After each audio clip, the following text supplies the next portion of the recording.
Hi, good morning. You know, one of the biggest challenges for being human, or maybe it's just me, probably not though, is just being such an idiot, for lack of phrasing. Putsy is what I like to call it. But this morning, for example, I made a video. I woke up really early, 4 or 5 a.m. It's dark. I feel inspired to make a video. And it was what I thought was a good video, like 40 minutes though, long teaching. And I'm all excited when I'm done and I go back to maybe watch it. And what do I see? I have stains all over my shirt. Here I did this long video that I'm so proud of, and I have stains on my shirt. Now, when I look at the video, I can notice if one hair like feels out of place or something, but I can't notice a gargantuan stain. But it's all about where we focus, right? And now I'm gonna start focusing on like fuzz balls, and I don't know what shows on here or why, but I couldn't see it. So then I'm in the position of, well, do I still post it? Because I mean, this whole course is about ego. So no better way to bust through your ego than looking like a moron online in a public space, you know, having a spot on your face. That just seems to be my lot in life. And I think there's something to that, I guess. As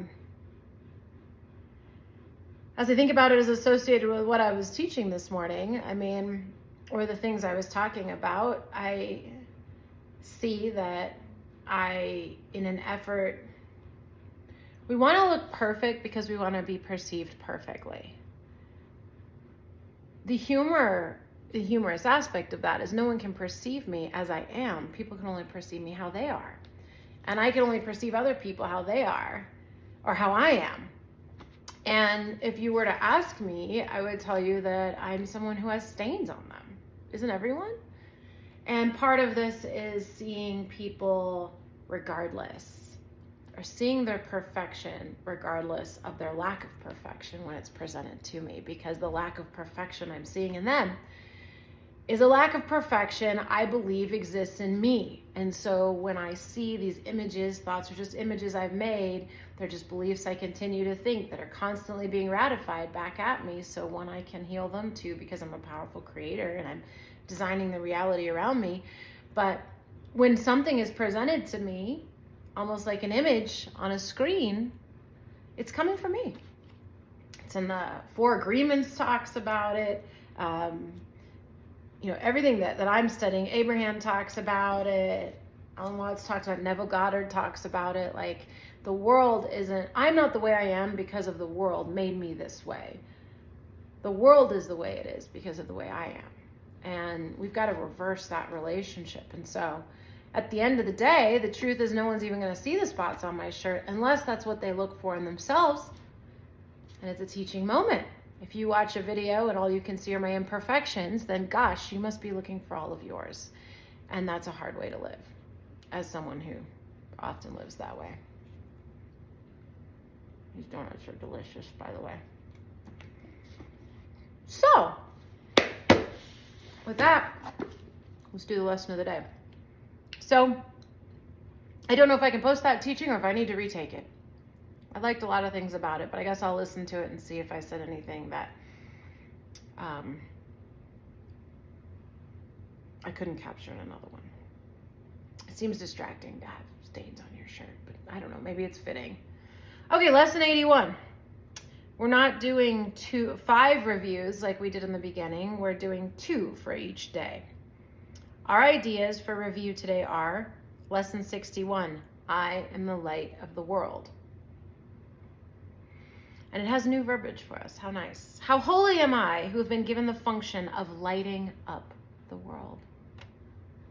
Let me be still before my holiness. In its calm light, let all my conflicts disappear. In its peace, let me remember who I am. Some specific forms for applying this idea when special difficulties seem to arise might be, let me not obscure the light of the world in me. Let the light of the world shine through this appearance. This shadow will vanish before the light. It's important to know who we are, because if you would study Neville, he'll talk about whoever you think you are will impregnate the creative mechanism of your mind, your father, your imaging device, will be nailed, crucified upon your form and resurrected outside of you in your life. And I love that as a reinterpretation of the crucifixion and resurrection, to realize that our beliefs are just thoughts we continue to think, but they become true for us, and this is how they become true for us. Our eyes, our ears are filtering devices. They filter based on the beliefs in our mind.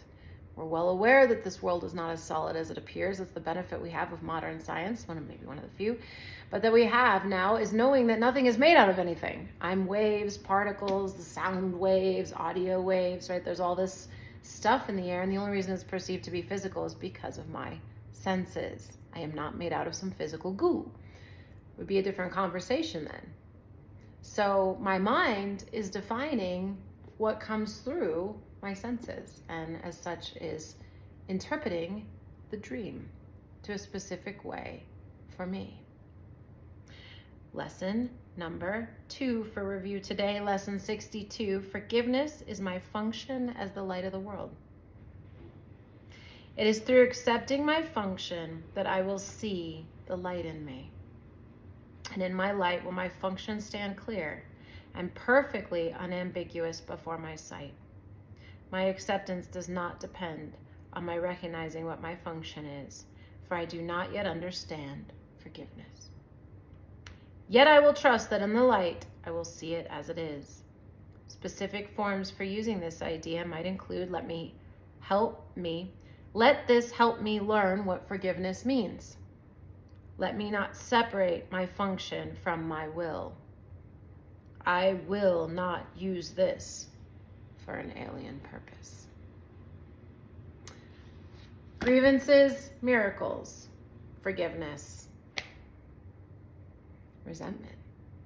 So this is the game we're playing in, and the study I did this morning that I might have to redo is all about this, in a scenario that I had in my personal life where I'm really able to see myself and someone in front of me and see how if I choose to resent them, it creates a block. But if you choose to see myself in them and forgive what I see, which is really forgiving myself more than it is them, it heals us both.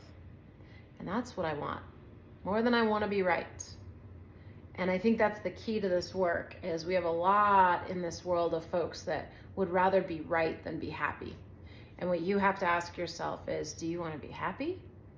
Do you want to help heal the world? Or do you want to be right? If you're right, you're going to be a lot more alone. You're going to buy into this idea of separateness, that you're a separate entity and that you operate as an individual, and that you could actually have an opinion that supersedes someone else's in truth. And as such, you have to defend it like crazy. Literally, people are defending their truths, right? Literally, I'm in my house with cameras and calling DoorDash and, not wanting to go out, like defending my castle of rightness. When it comes to being happy and forgiving and healing, it's about being with and realizing the only thing you're ever with is you, or a belief in you being projected out that needs healing. Or that might just be enjoyable. But oftentimes, especially if you're in the conversation of healing, which this book is about, it's about healing. And everyone that comes to you is a patient for you to heal, or an opportunity. This isn't about one-upmanship. Watch out for the ego one-upman. I'm healing people. No. And that's where this is a balancing, when you realize that the person coming to you for healing is actually showing you something that needs to be healed within yourself. It's a very interesting game where it's like everything is connected, but it's kind of all about me in a strange way, but it's about healing me. And the healing in me heals everyone. So even though we appear to be separate, there's a deep-seated connectedness. There's a care of helping others through seeing myself as pure and innocent. And you're not alone. We get to ask the Holy Spirit for help. We get to ask Jesus for help. You can pray to whoever works for you for help.